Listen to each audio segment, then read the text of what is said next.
Hello नोएटा, आप लोग कैसे हैं। मैं हूँ जानवी और आज मैं आपके साथ अपना first international flight experience share करना चाहती हूँ। जो मैंने दिल्ली से म्यूनिख तक की फ़्लाइट ली, कैसा पूरा प्रोसेस और कैसा मेरा एक्सपीरियंस रहा। हम में से बहुत सारे बच्चों के लिए, बहुत सारे लोगों के लिए जो ये फ़्लाइट होती है, पहली इंटरनेशनल फ़्लाइट होती है। ये 13-14 घंटे की फ़्लाइट हमारी लिटरली एक लाइफ चेंजिंग टिकट होता है उस टाइम हमारे हाथ में कि हम एक बहुत ही डिफरेंट लाइफ छोड़ के एक नई लाइफ की ओर आगे बढ़ रहे हैं। सो या बट सबसे पहली बात कि मतलब मुझे लगा था कि ये 13 घंटे की जर्नी बहुत लंबी होने वाली है, बट मुझे जब जर्नी एक्चुअली स्टार्ट हुई तो मुझे पता चला कि नहीं, ये जर्नी 13 घंटे की नहीं है। ऑलमोस्ट मेरे लिए पर्सनली 24 आवर्स की रही। और जो भी कोई बच्चा जो छोटे शहर से आता है, जिसके शहर में एयरपोर्ट नहीं है, कि जो 2 घंटे में एयरपोर्ट नहीं पहुंच सकता, मैं समझती हूँ कि उस सब हर किसी इंसान के लिए ये जर्नी इतनी ही लंबी होती है। क्योंकि आप घर से निकलोगे या तो आप सेम डे, मैं जैसे मेरी फ़्लाइट रात की थी, रात को 9:30 बजे की, तो मैं सुबह 8 बजे घर से निकली थी। तो that's when my journey started. I reached airport, I was there for a while with the family. तो वो एक टाइम होता है जब आप एक्साइटेड भी हो, आपको बहुत सारा करना है, आपके पास इतना सारा लगेज है, सिक्योरिटी चेक इन वगैरह, आपको पता भी नहीं है क्या क्या कैसे कैसे होता है। तो एक वो नर्वसनेस भी है, बट फिर भी आप आगे बढ़ते हो अपनी फैमिली को बाय बोल के। और ना मतलब एक बहुत ही इमोशनल शिफ्ट मुझे फील हुआ कि जब आप गेट पे होते हैं ना, आप अपनी फैमिली के साथ, you try to be brave, you have it together, you try to portray that. But जैसे ही आप अंदर जाते हो ना, like okay, I am so nervous, okay, I can do it. इस तरह का थोड़ा सा एक इमोशनल शिफ्ट जो होता है वो आप फील कर सकते हो। और मैं अभी ये वीडियो बना रही हूँ ना, थोड़ा ठंडा हो गया यहाँ जर्मनी में। इट्स लाइक 4 PM और ये है, इस अंधेरा होने ही वाला है बस। तो हाँ, मैं थोड़ा लेट बना रही हूँ। हाँ, तो जर्नी कंटिन्यू करते हैं। मैं अपना एक्सपीरियंस बताती हूँ। मैं जैसे IGI के अंदर एंटर हुई, फटाफट मैंने अपने जो बैगेज था वहाँ पे वो स्टाफ ले लेता है। उसके बाद जो आपके पास अपना बैकपैक और कैरी ऑन लगेज होता है, कैबिन लगेज, जो भी 7 kgs वाला बैग, वो था मेरे पास। दैट्स इट, 2 ही बैग थे, तो वो आप ले जा सकते हो। और हाँ, मैं बीइंग अ गर्ल, एक हैंड बैग था मेरे पास, तो वो भी मैं रख सकती थी, तो वो भी था मेरे पास। मेरे 3 बैग थे, एक बैकपैक, एक हैंड बैग और एक 7 kgs वाला बैग, ट्रॉली बैग, ठीक है। तो फिर जब मैं आगे सिक्योरिटी के लिए गई तो उन्होंने मेरे 7 kg वाले बैग में एक ज्वेलरी बॉक्स था, उसको स्कैन किया तो उसमें कुछ प्रॉब्लम आया, तो उसे खोलो, इसे दिखाओ इसमें क्या है। तो वो ज्वेलरी बॉक्स उन्होंने साइड में रख लिया। उन्होंने कहा, फिर उन्होंने दोबारा 2-4 बार उसे स्कैन किया, मुझे थोड़ा वेट करना पड़ा।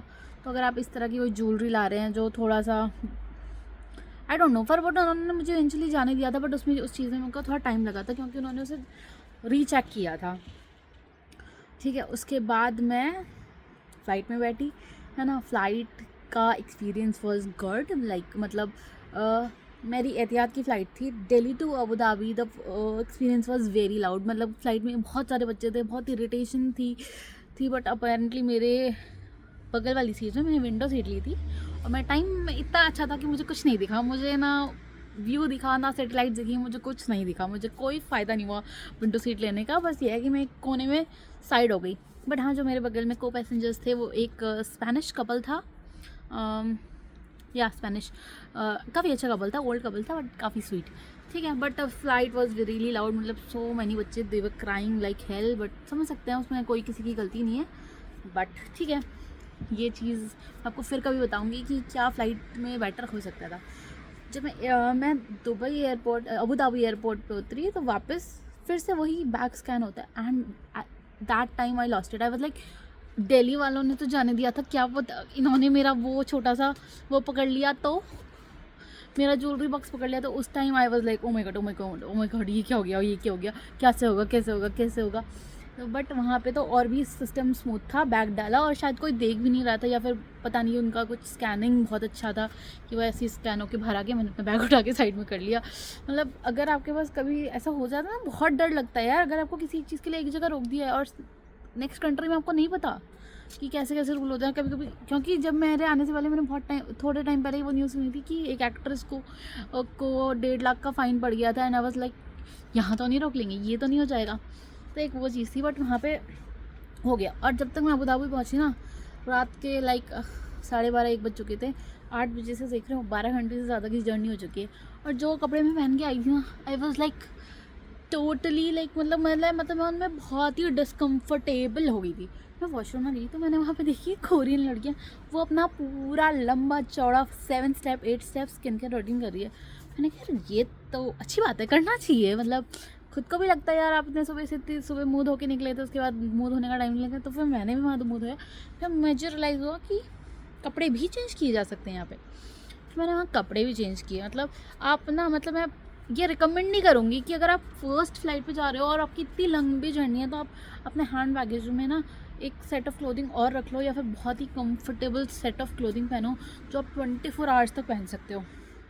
तो फिर मैं बिल्कुल कंफर्टेबल पजामाज में आ गई बिल्कुल अपने, इवन स्लीपर्स, क्योंकि मैं सुबह से शूज़ पहन के भी बहुत टायर्ड हो गई थी, बहुत ज़्यादा, मतलब मेरे को फीट में प्रॉब्लम हो रहा था, मतलब तो मैं इवन स्लीपर्स तक में आ गई।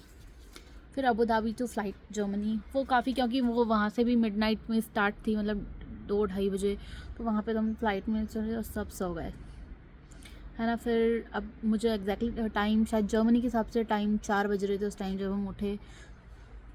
टाइम का सेंस मैं उस दिन पूरा मेरा लॉस्ट हो चुका था एयरपोर्ट के अंदर एंटर करने के बाद, कि क्या ही टाइम हो रहा है और कहाँ क्या टाइम हो रहा है।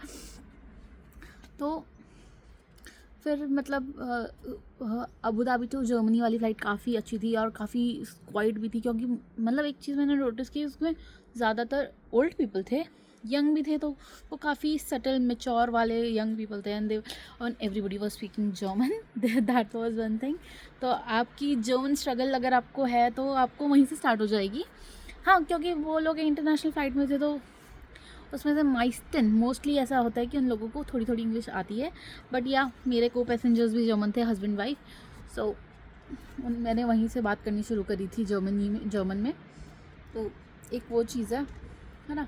उसके बाद जब आप एयरपोर्ट पर पहुंचते हो तो ठीक है, वो वहाँ पे आपसे 2-4 सवाल पूछता है, फटाफट आप आ जाते हो, है ना। बट अगर आप बर्लिन, फ्रैंकफर्ट या म्यूनिक जैसे बड़ी सिटीज़ में नहीं जा रहे हो, जहाँ आप आधे घंटे या 45 मिनट्स में पहुँच जाओगे, तो फिर आपकी एक और जर्नी शुरू होगी एयरपोर्ट से लेकर जहाँ आपको पहुँचना है। मेरे लिए वो जर्नी 2 घंटे की थी। जो मेरे को पिकअप करने आने वाला था वो लेट आया, तो वो मेरी 2.5 से 3 घंटे की जर्नी हो गई।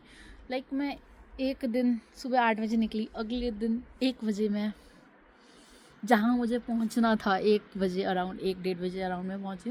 तो it is a very very long journey and you will remember this for your whole life. क्योंकि मतलब मुझे ऐसा लगता है कि इंटरनेशनल स्टूडेंट्स, आप किसी के लिए पढ़ने के लिए, जॉब के लिए, जिस भी पर्पज़ के लिए, हम में से बहुत सारे ऐसे जिनके लिए ये फर्स्ट इंटरनेशनल एक्सपीरियंस है, फर्स्ट इंटरनेशनल फ़्लाइट है। सो या this was my experience and I will recommend, I want to rate it like 10 on 10. It was good. I managed everything was new. I got to know so much about it. So yeah, with this I want to conclude my experience and I wish you all the best. मुझे पता है आप में से बहुत सारे लोग prepare कर रहे हो आने की. I hope I am able to inspire you or give you some insights. So if you have any questions, ask me. And bye. Ciao ciao. It's getting really cold out here. So bye bye. See you again. Like, share and subscribe. Bye bye.